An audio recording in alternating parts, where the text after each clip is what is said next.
Today on Discover Wisconsin, we celebrate the unique landscapes and communities you can find in Northwest Wisconsin. Join us for a special episode as we discover the awesome outdoor adventures, conservation, and cultural preservation efforts in this special part of the state. Hello and welcome to Discover Wisconsin.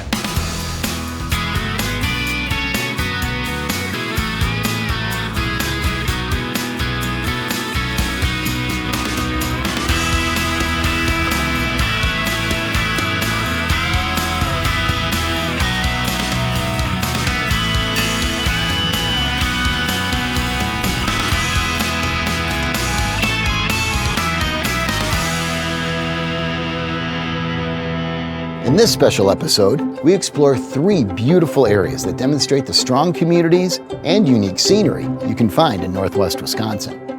First, we'll visit Mike Amman, a Bayfield County forester in the Northwest Sands ecological landscape. We'll learn about the unique landscape's beauty and their conservation efforts. Then I'll take us on an adventure to a few of the most stunning waterfalls in Bayfield, Ashland, and Iron County. Finally, we'll end this special episode in Mellen, a spot you just have to check out. You've got to learn about the peaceful town's unique history, supportive community, and gorgeous outdoor sights. And we're going to do that. Our first story takes us into the barrens of the Northwest Sands with Mike Amman, Bayfield County forester. Mike guides us through the stunning rolling hills you can find across the entire area and tells us about the history and conservation efforts of this vibrant green landscape. I love this landscape. It's so unique. As a forester, my day job is to walk in the woods. And so anytime you get to a break in the woods and you look around, pick your head up, you see the horizon. I really enjoy diversity on the landscape, and diversity up here are these open barrens landscapes where you get to see the horizon, the sunrise and the sunset and the rainbows. You get to see your dog run across the open landscape. It's just a good contrast from the traditional Northwoods that most people are associated with. Today we're standing out here in the Moquah Barrens, which is not forest, it's a unique open landscape. Historically, millions of acres looked similar to this in some way, shape, or form based on the repeated fire activity.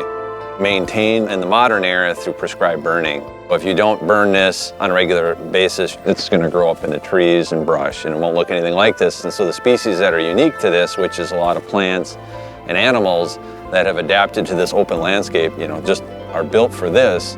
We call it a globally imperiled landscape. Globally, this is a unique landscape anyways, and now it's even smaller than it once was.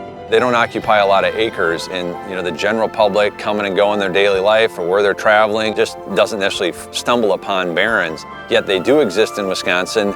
There's a lot more going on than when we say barrens. People can see things they won't see in any other part of the state.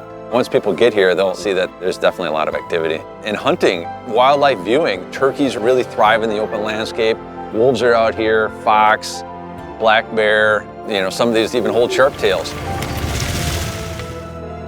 The Bass Lake Barrens, where we're currently at here, was fully forested. Aspen, this was oak, less than 5 years ago. This is a big dramatic change from what people have seen. Historically, this landscape looked a lot more like this. So, going from forest to barrens, there's a broad landscape approach to why we're doing what we're doing and why we're doing it here. And first that meant setting up commercial timber sales. So we had a timber sale, and then after it's been harvested, we come in here and we start the prescribed burning process. Sharp-tailed grouse, anything taller than 6 feet, they see as an obstacle.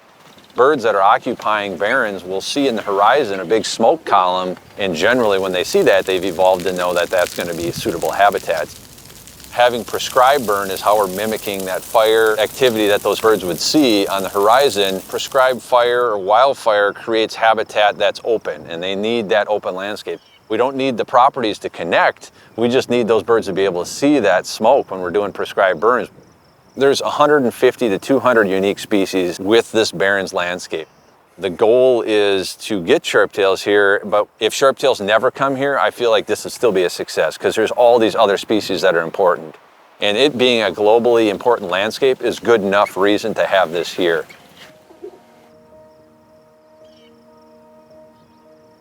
Currently, we are at the Barnes Barrens in the middle portion of the Bayfield County Forest.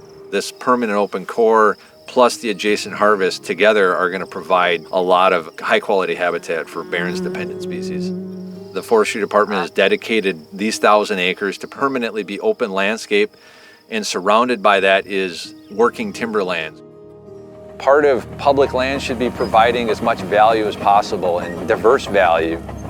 Commercial timber sales are a big part of the county forest program. We're doing the harvest adjacent to this, and together they will complement the open core through the temporary openings of those adjacent working forest lands that are producing revenue to the taxpayers and also providing high-quality habitat. Moquah Barrens is hosting a lot of different user groups currently. The snowmobile trail that runs right through this, the ATV trail system. This is a great opportunity for upland hunters and dog trainers to come here during the appropriate season and work their dogs on wild sharptails here. The values and opportunities on these Barrens landscape are real, and people are coming to this county and coming to this region. I'm really fortunate to be a forester and spend a lot of time working on helping restore the landscape. We're investing a lot into it. It's not this linear, you have X number of acres and it automatically equates to this many birds. It needs to be high quality acres. Sharptails were 10 to 15 on 30,000 acres. They doubled down on getting the resources needed. This year they counted 102 males. It's a good way to show multi-use management out here.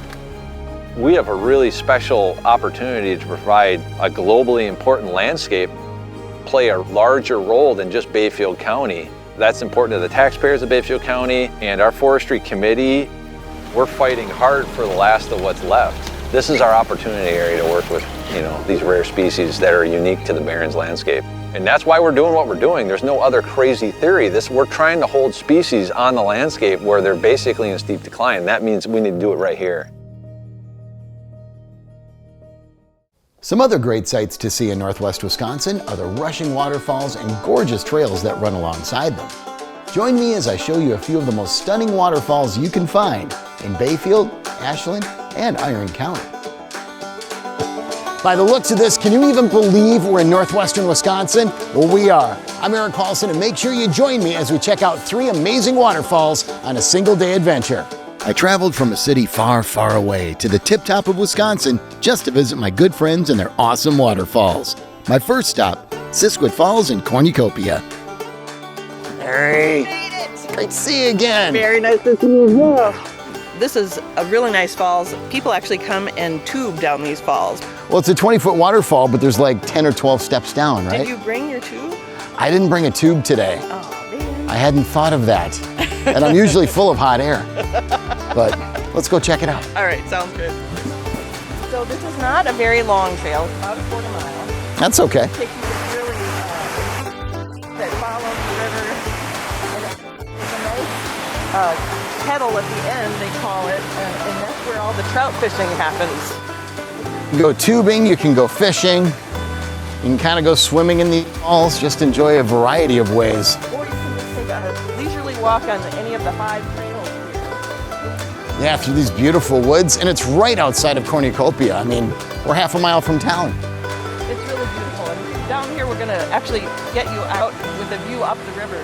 There's a lot of different places where the falls occur. Mm-hmm. And each one of them. Man, just the ultimate beauty of the North Woods is right here. Right? Man, what a beautiful set of waterfalls. That's the last view here. Yeah, gorgeous right there. Well, thanks for all the background info on it too. I knew it existed, I didn't know a whole lot about it. Another great falls conveniently located 5 minutes away is Lost Creek Falls. I highly recommend you check both of these out when you're in the area. It was so great seeing Mary at Siskiwit Falls, and now it's time to meet up with my other Mary friend, Mary McFetridge, at Morgan Falls in Marengo. Eric, how you doing? Good, great to see you. I love this waterfall because it's something that you can walk right up to. I mean, Copper Falls is gorgeous, Amman, all the other grandiose waterfalls in the area, but this one, it's kind of, you can kind of get close to it and really kind of bond with it, and you'll see, it's beautiful. So we can get up close and personal with Morgan. We can. All right, so let's do the hike. Okay. It's really a nice hike for all ages. Well, 3/4 of a mile isn't too long, so. No, it's flat enough, and it's kind of this, mashed down gravel that if you were in a wheelchair, Yeah, you could. This is actually a pretty accessible trail for a nature It one. really is. So gorgeous here in the summertime, but what are spring and fall like? Oh, beautiful. A fall with a color, amazing. Fall is kind of our new summer. Okay. All right, Mary, I'm starting to sense it because I'm starting to hear it and I can see little pieces of it. This looks like it's going to be pretty sweet. Okay, well, welcome. Here they are. Wow.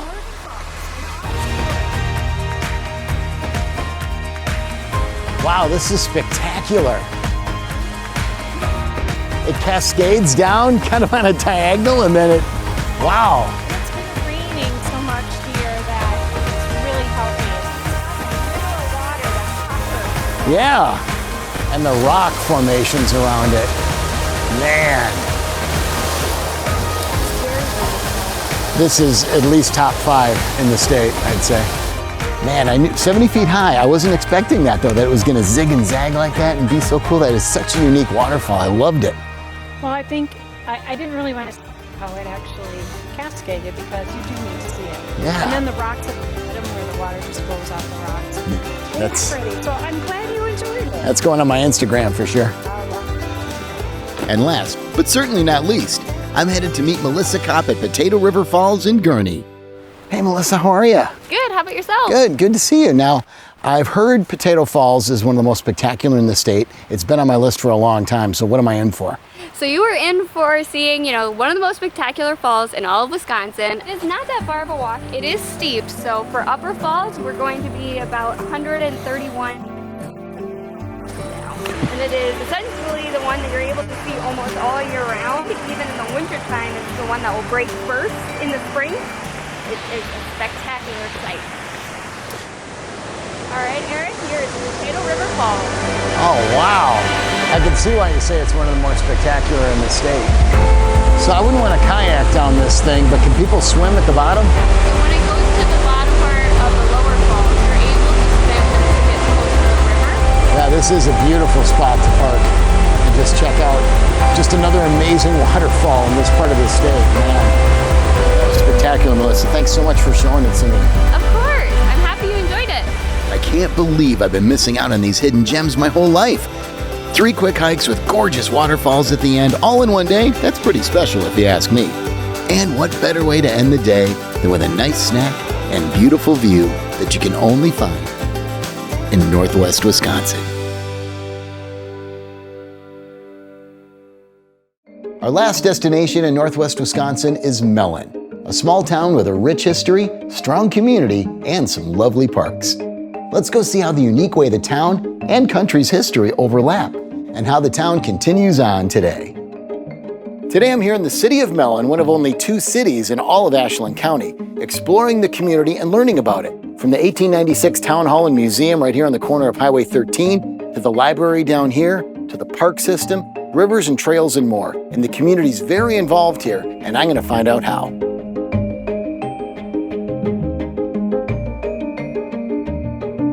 So Gwen, we're in what is now Mellen City Hall and the police station. Right. But this building, which dates back to 1896 and is kind of the centerpiece of town, has a fascinating history. And standing on this second floor, I can tell this room's been used for a lot of purposes through the years. It has. It is now the museum since 1976. In the earlier days, it was used for dances, for basketball games. Basketball? Basketball in this room. Okay. All kinds of entertainment, the social center of the city. Well, it's a beautiful building for it. And now in the museum, of course, you have all these great artifacts and all these different elements through history, including a movie that was filmed here back in 1962, a little adaptation of a Hemingway book. You have Paul Newman here and Jessica Tandy. Part of that history is showcased here. Many, many, many hundreds of Mellen citizens were extras. I mean, I've talked to people who were in it. The railroads came in and we have some tributes to the railroad. We have tribute to logging. Wood products has been huge. The black granite quarries were big. World War I through current times. 2 people died at Iwo Jima. So famous things that we're used to hearing from history books, it's Mellen history. We're gonna try to do a little freshening up as time goes on. Try to get more young people involved because history isn't just what was, it's what is. To keep following our history because it continues. Now, Gwen, a museum like this, great for visitors, but it's also good for the community. It showcases the history, Seems to kind of galvanize the community as a whole. It is the community. Community is what makes up Mellen in every aspect. No community to Mellen, no Mellen.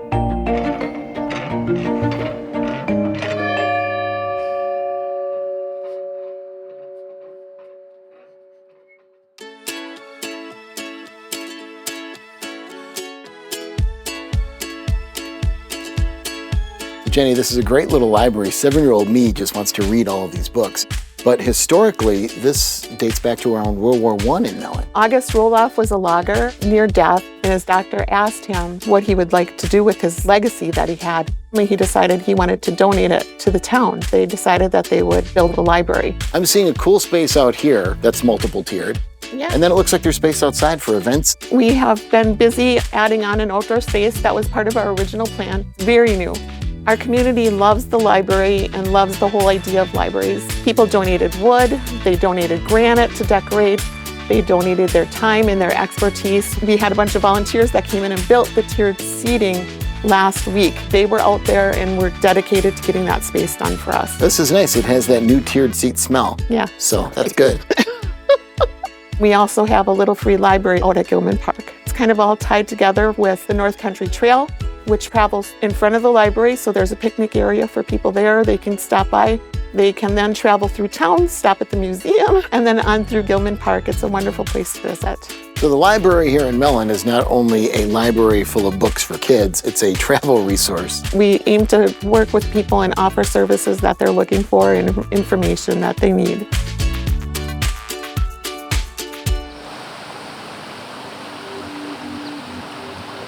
This Dr. Gilman Park. I saw his picture in the pavilion. So who is Dr. Gilman? Because I understand he did something extraordinary during a flood in the 40s here. Dr. Gilman was a general care doctor in Mellen, known as the People's Doctor. Dr. Gilman used to frequent the park on walks on his downtime. In 1949, Mellen was hit with a flood. The town was in devastation from the flood, and the doctor felt the need to take a cigar box full of medical bills that the patients accumulated and throw them into the Bad River, and told the people he was washing the dead away. So in appreciation for that, Dr. Gilman now has this park named after him. And what are you working on with the park now? It's really become a focal point for the center of the town. Right now we're going through a park improvement project. We are looking to develop the park for our community and also for visitors.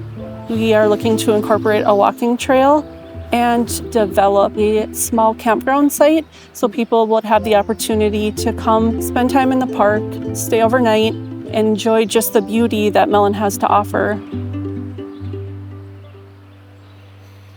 You know, it was really great to check out and learn more about the community of Mellen today. All the stories, all the history, the city hall, the museum, getting to ring the bell, going to the library, the park system. It's impressive to see how the community comes together, works together, and builds things together. And not only that, Mellen is the gateway to Copper Falls State Park. So I'm going to stay here, enjoy the beauty of the Bad River and the sunset.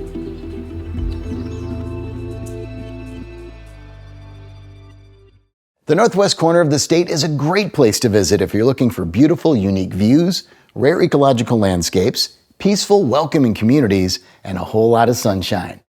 Thank you for joining us on this special episode of Discover Wisconsin.